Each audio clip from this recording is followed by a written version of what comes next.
Ma'am पुन्हा एकदा स्वागत आहे तुमचं. जसं मी इंट्रोत म्हणालो, की दुसऱ्या-तिसऱ्या मुलीनंतर जी मुलगी भेटते तिला आजकाल पी-सी-ओ-डी आणि पी-सी-ओ-एसचा त्रास होतोय. मला थोडं नावापासूनच सुरुवात करायची आहे. खरं तर गेल्या 10-15 वर्षापूर्वीपर्यंत हा थोडा टॅबू होता. समाजात इतकं उघडपणे बोललं जात नव्हतं. तर पी-सी-ओ-डी आणि पी-सी-ओ-एस दोघांचे मला फुल फॉर्म पण सांगा आणि दोघांमध्ये फरक काय आहे हे नक्की सांगा? आपण असं थोडक्यात म्हणूयात की पी-सी-ओ-एस हे लग्नानंतरचं नाव आहे आणि पी-सी-ओ-डी हे लग्ना अगोदरचं नाव आहे. म्हणजे फक्त डी म्हणजे पॉलिसिस्टिक ओव्हॅरियन डिसीज आणि आताचा आहे तो पॉलिसिस्टिक ओव्हॅरियन सिंड्रोम. म्हणजे डिसीज म्हणजे एक पर्टिक्युलर आजार ज्याच्यामध्ये सर्टन औषध दिलं जातं आणि तो आजार बरा होतो. पण सिंड्रोम म्हणजे लक्षण समुच्चय आहे की ज्याच्यामध्ये तुम्हाला एक लक्षणांबरोबर अनेक लक्षणं दिसतात आणि तुम्हाला त्या प्रत्येक लक्षणांवरती काम करावं लागतं. तिथे एक औषध काम करत नाही. तसं पी-सी-ओ-एसमध्ये काय होतं की खूप सारे लक्षणं तुम्हाला दिसायला लागतात. म्हणजे पहिलं तर आहे की पाळीमध्ये इरेग्युलरिटी यायला लागते.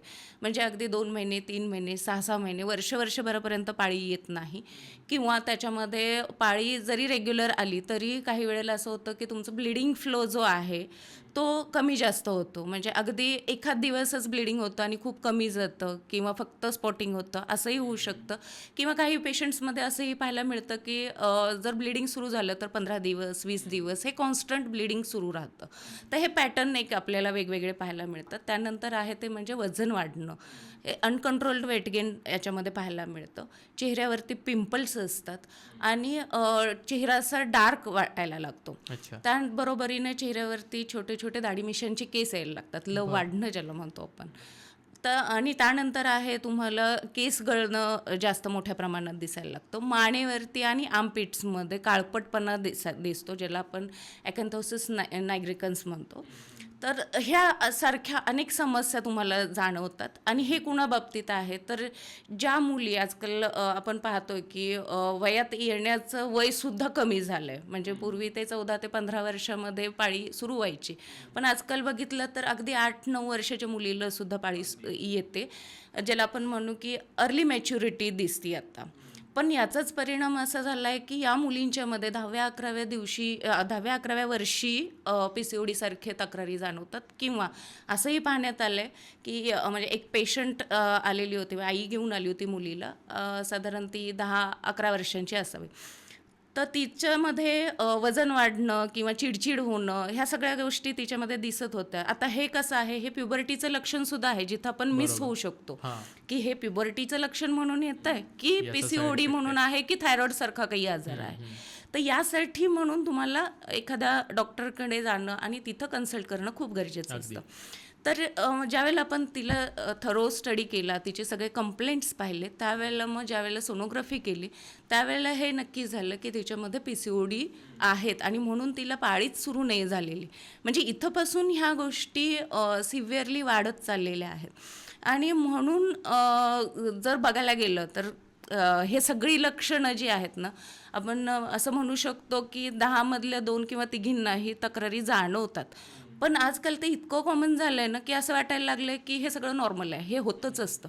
म्हणजे जर तुम्ही बघितलं ना तर कॉलेजला जाणाऱ्या मुली ज्यावेळेला मेन्सेस असतात, पिरियड सुरू असतात, त्यावेळेला 1-1, 2-2 दिवस कॉलेजला सुट्टी असते. किंवा ऑफिसला जाणाऱ्या कितीतरी महिला आहेत ज्या ऑफिसला सुट्टी घेतातच, महिन्यांना सुट्टी असतेच.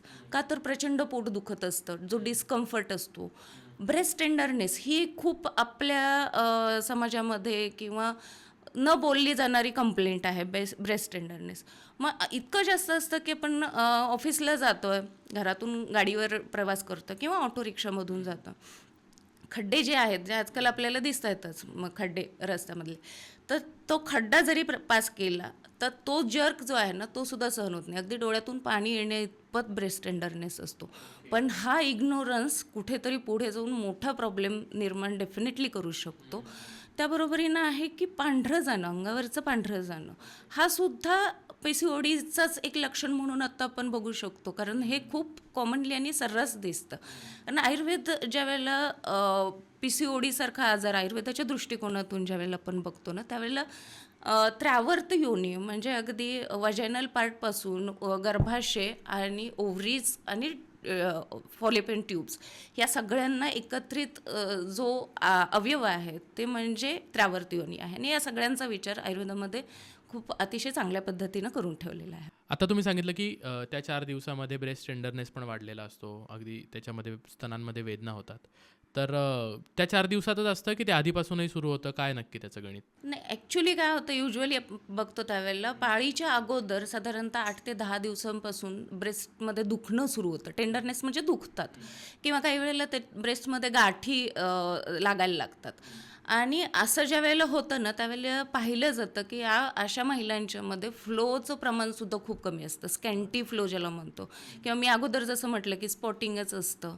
तर ह्या किंवा गाठी पडतात मग फ्लोमधून गाठी पडणं हे तक्रारी सुरू होतात आणि मग ब्रेस्ट टेंडरनेस केव्हा जातो ज्यावेळेला पाळी ॲक्च्युली सुरू होते. मग एक दिवस जाऊन दुसऱ्या दिवसापासून मग ब्रेस्ट टेंडरनेस हळूहळू कमी यायला लागतो.